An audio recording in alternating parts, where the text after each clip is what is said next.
Bom dia, meus irmãos. Eu saúdo a todos com o amor de Deus que nos une. Amém? Irmãos, é um momento muito alegre na minha vida, toda vez que assumo o púlpito para pregar a palavra do Senhor, principalmente na nossa amada Igreja Batista de Montese, né? Nosso pastor está viajando, deve estar retornando hoje ou amanhã de manhã, não sabemos, mas ele deixou tudo encaminhado e estamos aqui para ouvir o que Deus tem para nossas vidas. Meus irmãos, no mês passado, eu estive pregando na Igreja Batista, 12 anos da igreja, e me foi passado um tema que era a importância do pastoreio na igreja local. E me preparando para trazer a mensagem dessa manhã, eu vi como é importante esse tema, pastoreio, o pastoreio da igreja. E aí eu falei assim, puxa vida, o que eu falei para os irmãos em Passaré, cabe mais ou menos dentro daquilo que nós estamos vivendo hoje, esse domingo, porque no próximo domingo, então, vai ser apresentado todo aquele trabalho brilhante que a comissão de indicação fez, né? De mostrarem quais são os irmãos que Deus tocou no coração deles para trabalharem na liderança ou na atividade de algum grupo aqui na nossa igreja. Então, Deus me tocou muito, profundamente o meu coração, e eu vou falar alguma coisa que eu falei lá em Passaré para os irmãos. E eu usei como texto básico o que está escrito em Mateus 28, versículos de 19 a 20. Eu gostaria que os irmãos abrissem suas Bíblias em Mateus 28, versículos 19 a 20. Foi um recado que Jesus deixou com os discípulos, deixou para todos nós, e é um recado muito importante, que nós não podemos deixar de lado. Diz assim, Jesus aproximando-se, falou-lhes, dizendo, toda a autoridade me foi dada no céu e na terra. Ide, portanto, fazei discípulos de todas as nações, batizando-os em nome do Pai, do Filho e do Espírito Santo, ensinando-os a guardar todas as coisas que vos tenho ordenado. E eis que estou convosco todos os dias até a consumação do século. Meus irmãos, nós temos que ter essa visão da grande responsabilidade que Deus está colocando em nossas mãos para cumprirmos essa missão ou essas missões que Jesus nos deixou em prol do crescimento da sua igreja, agora voltado aqui para a Igreja Batista de Montese. Foram 4 missões que deveremos realizar para que essa obra se perpetuasse. Quais são as 4 missões? Vamos lá. Portanto, ide, sair, não é isso? Então, fazer discípulos, batizar e ensinar. Então, as 4 missões ir, fazer discípulos, batizar e ensinar. Mas o que temos observado é que à medida que o tempo passa, esse pedido de Jesus tem se perdido ao vento e a maioria das igrejas não tem feito o seu dever de casa. Não tem se preocupado em ir para o campo, não tem se preocupado em fazer discípulos, não tem se preocupado em batizar essas pessoas que se convertem, e não tem se preocupado em ensinar aquilo que Jesus deixou, ensinar sobre a palavra de Deus, ensinar sobre Deus. Infelizmente temos encontrado também muitas igrejas sem essa visão macro da obra do Senhor, achando que essas responsabilidades são atribuições somente daqueles que estão à frente do trabalho. Ainda bem que são exceções, mas é triste e preocupante ver igrejas longe de suas funções, como igrejas de Cristo, e que não saem de sua zona de conforto e focam somente em eventos internos, fechados nas 4 paredes do templo, sem a preocupação de sair, ir para o campo, trazer novos convertidos para serem batizados e ensiná-los a palavra. Infelizmente, dentro dessa realidade, encontramos também pastores cansados, que têm sofrido muito com isso, mas por estarem cientes da importância do seu ministério, absorvem tudo para si. E isso, meus irmãos, não é correto. Nenhum trabalho na obra de Deus pode ser eficaz feito somente por uma pessoa. Todos da igreja têm que estar envolvidos e compartilhando do mesmo objetivo. Todos precisam ter a mesma visão de cuidado um com os outros e principalmente amor pelos que ainda não conhecem a Jesus e ajudá-los na sua salvação. Eu tenho visto isso aí, eu tenho conversado com muitos colegas, tem igrejas que têm repletas, cheias de pessoas, mas que perderam o amor para aqueles que ainda não conhecem a Jesus. Que saudade eu tenho daqueles momentos, né, que a gente ia visitar uma igreja e lá se proclamava a palavra, que lá se tinham conversões, que tinham apelo. Eu vejo que tem igrejas aí que estão se preocupando somente em pregar prosperidade, somente preocupar doutrinas próprias, somente preocupado em manter pessoas dentro do templo. A gente viu isso nesse tempo de isolamento, né? Nós vimos que alguns líderes de algumas igrejas aí estavam mais preocupados em que as pessoas fossem ao templo, não para adorar a Deus, mas para levar outras coisas que eram importantes para o desenvolvimento do trabalho. Então, o pastor tem a responsabilidade de cuidar e orientar o rebanho de Deus nesse mundo e trabalhar junto com a congregação para que todos possam amadurecer espiritualmente para se tornarem discípulos aptos para a obra. Então, o objetivo inicial do pastoreio compartilhado na igreja é, além de sair para falar de Cristo, é fazer discípulos, batizando e ensinando sobre a palavra, tornando-os maduros para se multiplicarem nessa missão. Para entendermos bem sobre o pastoreio compartilhado, vamos voltar um pouquinho ao Antigo Testamento, lá no livro de Êxodo, né? E ver uma experiência muito forte de um grande líder. No início, ele absorvia todas as responsabilidades do seu povo para si. Até o dia que o seu sogrão, Jetro, vai visitá-lo. Vocês já sabem quem é esse líder? Eu dei a dica aí do sogro. Moisés, muito bem, meus irmãos, muito bem.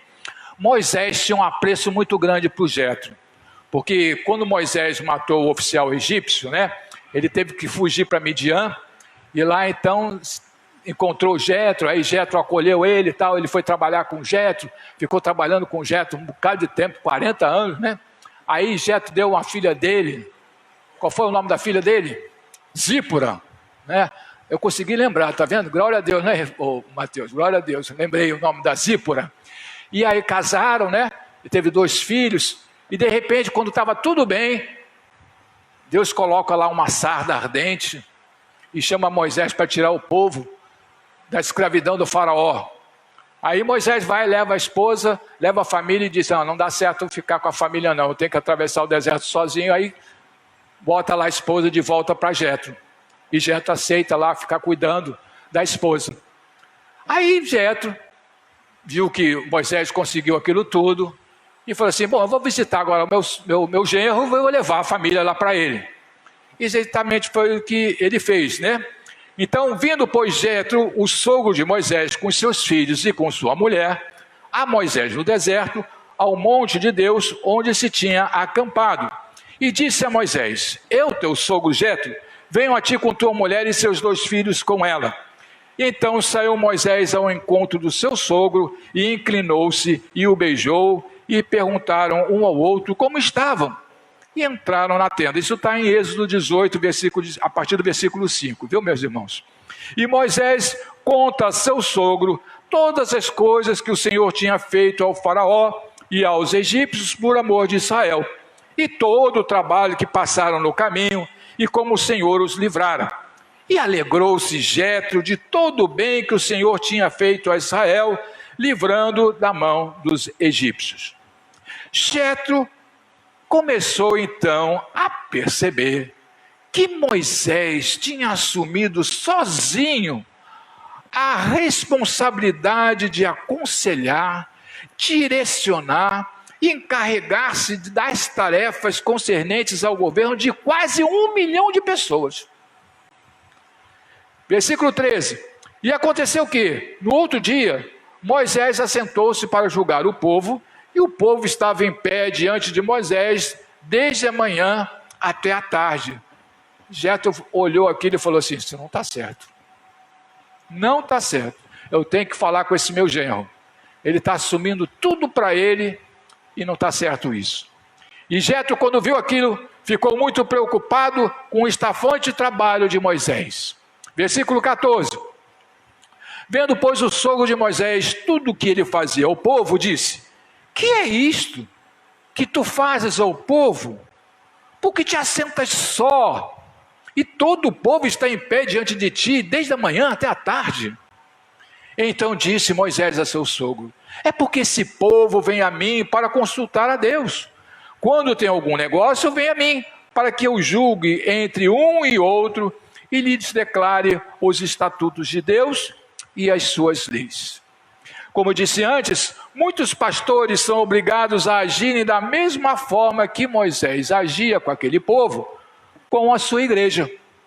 Infelizmente, quem age assim é porque está sozinho em seu ministério. Não tem ninguém que os ajude.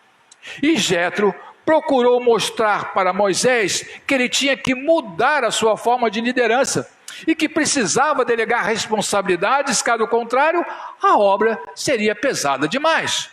Versículo 17. O sogro de Moisés, porém, lhe disse: não é bom o que fazes, totalmente desfalecerás, assim tu como este povo que está contigo, porque esse negócio é muito difícil para ti. Tu só não podes fazer. Ouve minha voz, eu te aconselharei e Deus será contigo. Sê tu pelo povo diante de Deus e leva tuas causas a Deus. E declaras os estatutos e as leis e faz-lhes saber o caminho em que devem andar e a obra que devem fazer. Jetro instruiu a Moisés como fazer e o que fazer. Observe que conselho maravilhoso que ele deu: delegar tarefas para repartir a carga de liderança. Sensacional a visão que Jetro teve. O princípio do trabalho em grupo e da divisão de tarefas é o início do pastoreio compartilhado. É claro que não podia ser com qualquer um. Esse trabalho tinha que ser exercido por pessoas capazes e que seguissem as orientações de Moisés. Versículo 21. E tu, dentre todo o povo, procure homens capazes, tementes a Deus, homens de verdade que odeiem a avareza. Podemos dizer que para isso era necessário discípulos espirituais maduros, capazes de investir tempo e recursos para formarem novos discípulos e para a realização da grande obra que precisa ser feita. É exatamente como o trabalho do pastoreio compartilhado deve ser realizado pela igreja. Os irmãos discípulos escolhidos têm que ser realmente homens de oração, de fé fortalecida e de submissão. Precisam ser crentes autênticos, unidos, fiéis ao Senhor e com muito amor pela obra e principalmente pelo próximo. Precisam viver intimamente ligados a Deus pelo seu amor, com o intuito de fortalecerem cada vez mais a sua fé. E depois de escolhidos, formarem os grupos de trabalho de acordo com a capacidade de cada um para suprir as necessidades do momento. E meus irmãos, se você foi lembrado e escolhido pela comissão de indicação, que também foi indicada por Deus, agradeça muito ao Senhor, porque essa escolha não foi da comissão, e sim, Deus usou essa comissão para te convocar para o trabalho.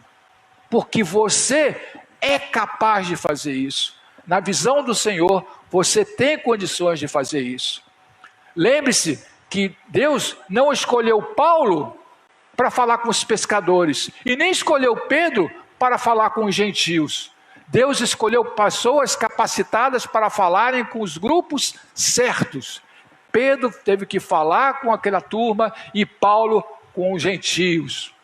Então você foi escolhido para fazer esse trabalho. Então valorize esse trabalho. Faça o trabalho o melhor possível, como se você estivesse fazendo para Deus, porque é isso que Deus está precisando que você faça. Deus sempre escolhe pessoas capacitadas e aptas para exercerem funções específicas.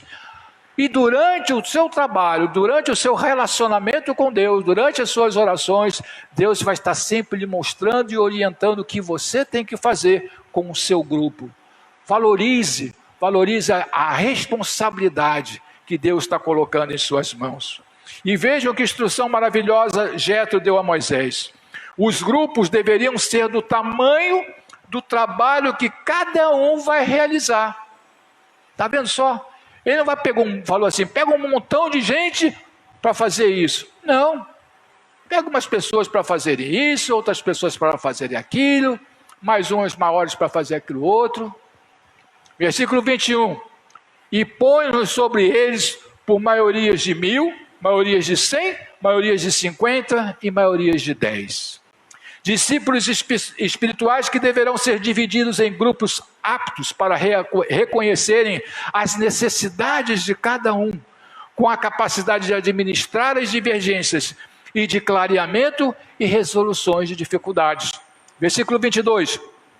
Para que julguem esse povo em todo o tempo, e seja que todo negócio grave tragam a ti, mas todo negócio pequeno eles o julguem.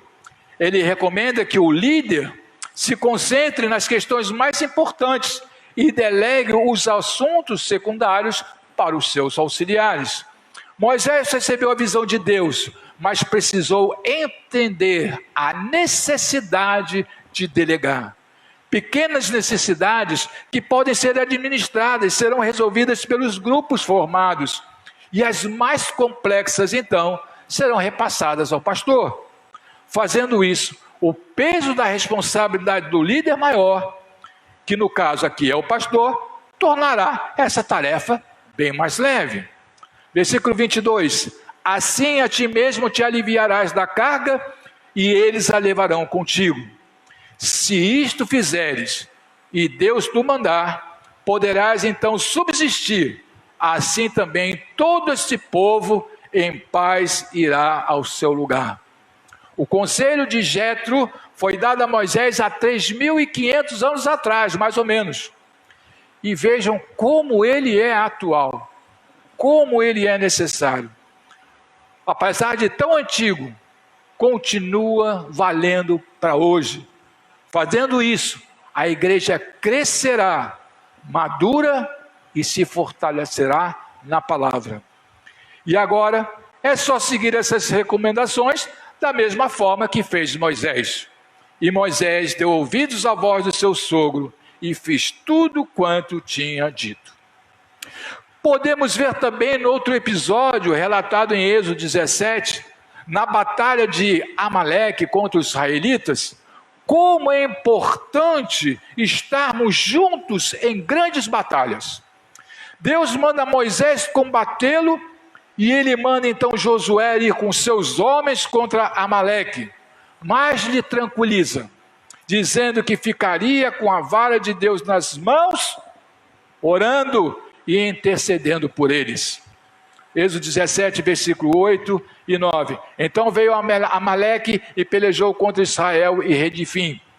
Por isso disse Moisés a Josué: escolhe-nos homens e sai, peleja contra Amaleque. Amanhã eu estarei sobre o cume do outeiro de Deus, e a vara de Deus estará nas minhas mãos. A vara levantada. Moisés ficava com a vara levantada. E ele mostrava então assim que estava em intimidade com o Senhor, estava junto com o Senhor intercedendo. Então quando Moisés levantava o cajado, mostrava que estava em oração e súplica ao Senhor. Versículo 10. E fez Josué como Moisés lhe dissera, pelejando contra Amaleque. Mas Moisés, Arão e Hur, olha só, Moisés não foi sozinho. Moisés, Arão e Hur subiram ao cume do outeiro. Só que tinha hora que Moisés se cansava, né, de ficar com a vara ali levantada.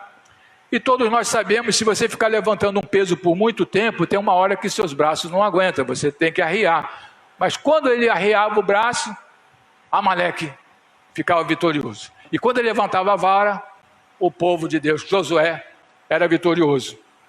E aí, Hur e Arã ficaram olhando, não pode, isso não pode acontecer, né? Então, ele não estava só. Tinha com eles Arão e Hur. E quando eles perceberam o cansaço de Moisés, o sentaram numa pedra e o ajudaram a levantar os braços à vara de Deus. Vejam como é importante nunca estarmos só. Versículo 11. E acontecia que quando Moisés levantava sua mão, Israel prevalecia. Mas quando ele abaixava sua mão, Amaleque prevalecia. Porém, as mãos de Moisés eram pesadas. Por isso tomaram uma pedra e a puseram debaixo dele para sentar-se sobre ela.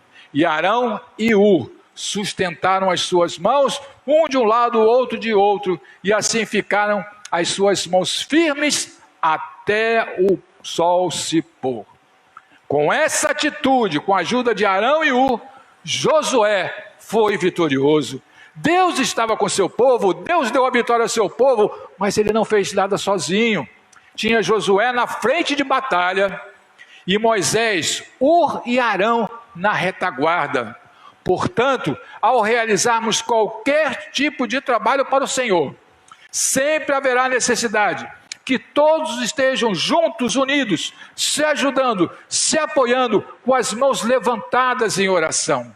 Se não cuidarmos e fraquejarmos, ao abaixarmos a guarda, paramos de orar, o inimigo começa a ter êxito. Por isso que é sempre necessário ter sempre uma equipe saindo e outra aqui na retaguarda, orando e intercedendo.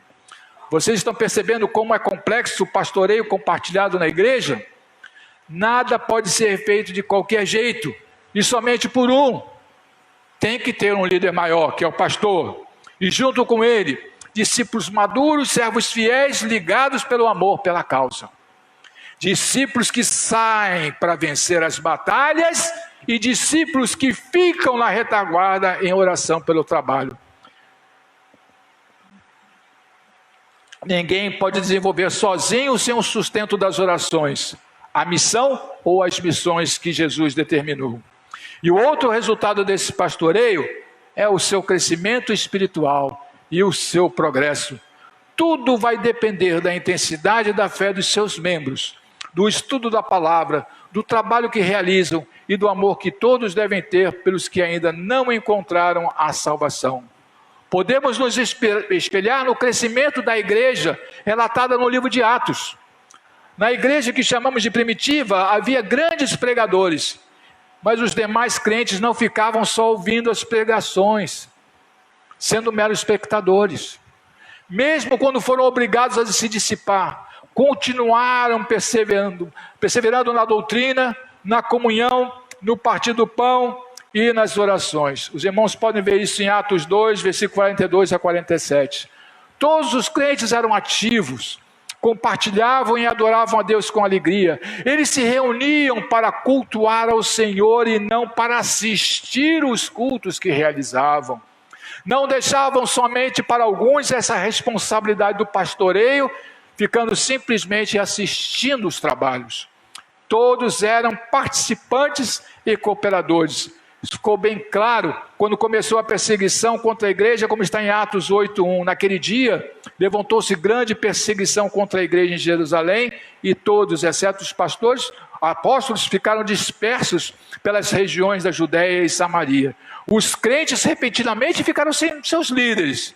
Mas o que aconteceu? Eles começaram a ir por toda parte, pregando o evangelho. Versículo 4, mas os que andavam dispersos, iam por toda parte, anunciando a palavra. Simplesmente continuaram a fazer o que faziam antes, testemunhando, testificando, formando novos discípulos, batizando, servindo a Cristo e ensinando a palavra de Deus. E qual foi o resultado desse trabalho? O resultado foi que a igreja de Jerusalém multiplicou-se em outros lugares.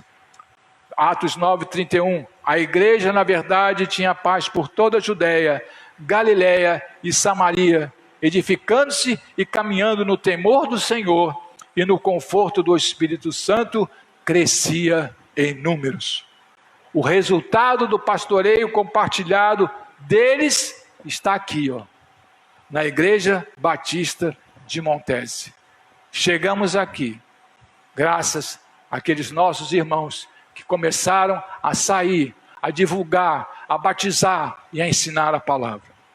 Para concluir, meus irmãos, a igreja seguidora de Jesus Cristo precisa caminhar na mesma direção. Ela é uma agente de cuidado nesse mundo e precisa ter no Mestre a sua inspiração e razão para cuidar.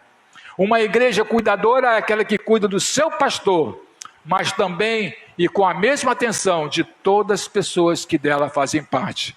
Uma igreja cuidadora também se torna um importante instrumento de educação na vida do ministério pastoral, lhe ajudando a cuidar das pessoas que dela participam.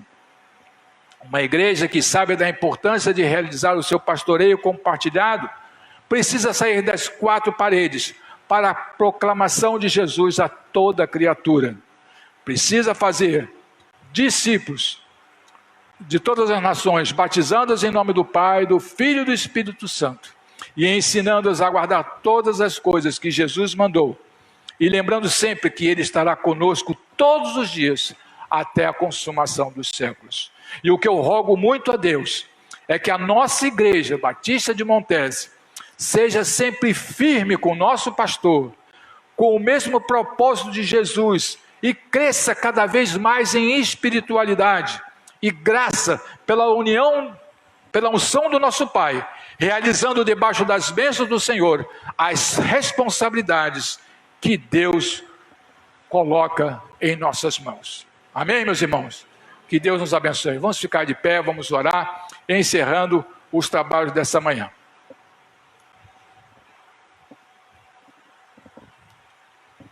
Senhor nosso Deus, nosso Pai, te agradecemos, Senhor Deus, pela mensagem que o Senhor colocou em nossas vidas nessa manhã.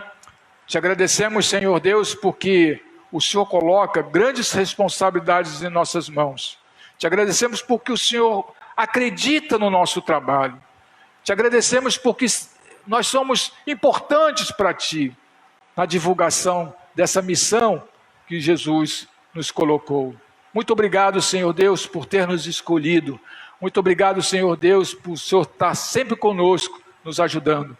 E que esta igreja, Senhor Deus, possa cada vez mais proclamar a Tua palavra, sair para proclamar, ensinar a Tua palavra, batizar, estar junto com aqueles que precisam. Obrigado, Senhor Deus, por essa clareza que o Senhor traz aos nossos corações. Fica conosco, nos abençoando, nos guardando, leva-nos em paz para os nossos lares e nos traga a noite, Senhor Deus, debaixo da Tua bênção. Pois nós rogamos isso em nome de Jesus. Amém, Senhor. Amém.